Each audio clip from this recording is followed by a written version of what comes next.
Hey Canucks fans, the Canucks have named their Black Aces for when the Canucks return to play, hopefully later this summer. I'm Clay Emo, I'm at Canuck Clay on Twitter, I'm at Clayton Emo on Instagram. I'm the founder of the GLCPC, the Good Looking Canucks Positivity Club. And it's my Canucks take all in one take. It's Clay's Canucks commentary for Wednesday, June the 24th.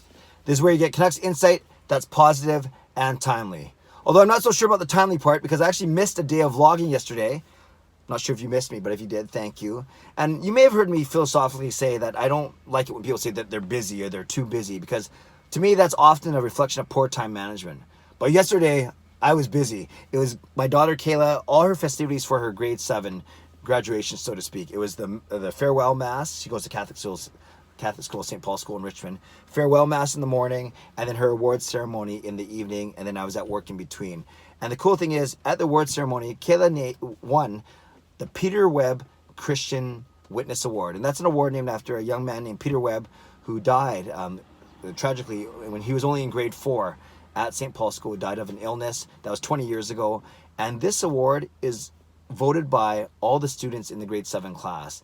So that's why it meant so much. That's why I was so proud of Kayla, because yeah, this is voted by her peers, and they voted her as the best Christian witness, which is very important because she's at a Catholic school. That's the whole point of learning about your faith and witnessing to your faith. So I was very proud of Kayla. Had a nice celebration yesterday. Went to White Spot afterwards. That's back-to-back nights out for me now, Kobe and then White Spot. So I think I do some more walking or do more something. But regardless, I was very happy for Kayla. And in case you were wondering, that's where I was yesterday. She's getting confirmed this Friday, and tonight is the first of 5 consecutive weeknights of me being at the church for confirmation. 10 kids each night. So it's going to be a busy, busy time, but I'm looking forward to it. It's going to be a wonderful time at the church. Okay, let's get to the Canucks. Number one yesterday is we heard who the Canucks are bringing up to fill out the roster for when they return to play. You can bring up to basically 30 skaters and unlimited goalies, and the Canucks named 3 forwards, 5 defensemen, and 1 goalie. Let's talk about the goalie. That's the easy one. Michael DiPietro, no surprise there.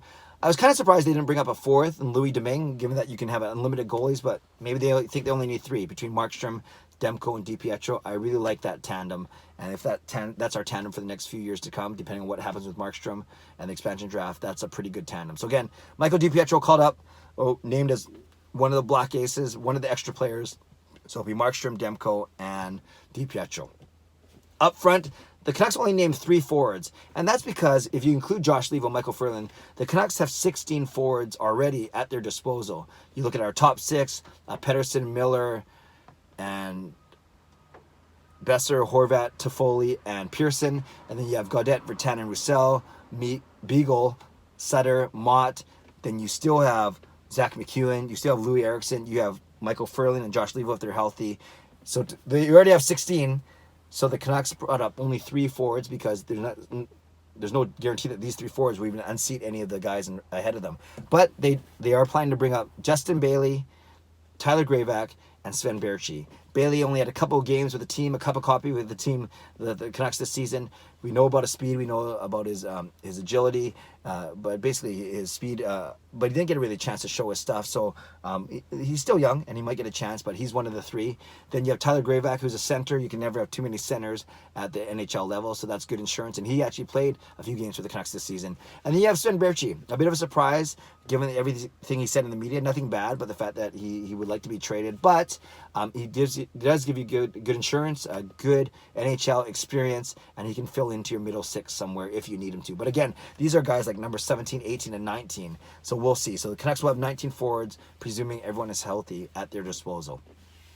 Let's go to defensemen, where it gets more interesting. The Canucks only had 7 forwards on the roster. 7 defensemen on the roster. Hughes, Tanev, Edler, Stetcher, Myers, Ben, and Fantenberg. So that's an area where they have to beef up, especially when you seem to go through a lot of defensemen in the playoffs or the play-in round and then the playoffs, just because of the wear and tear and how much physicality there is throughout a series. So the Canucks called up 5 D-men, or named 5 D-men. 3 of them, no surprise. Brogan Rafferty, who we expect to be on the team next year.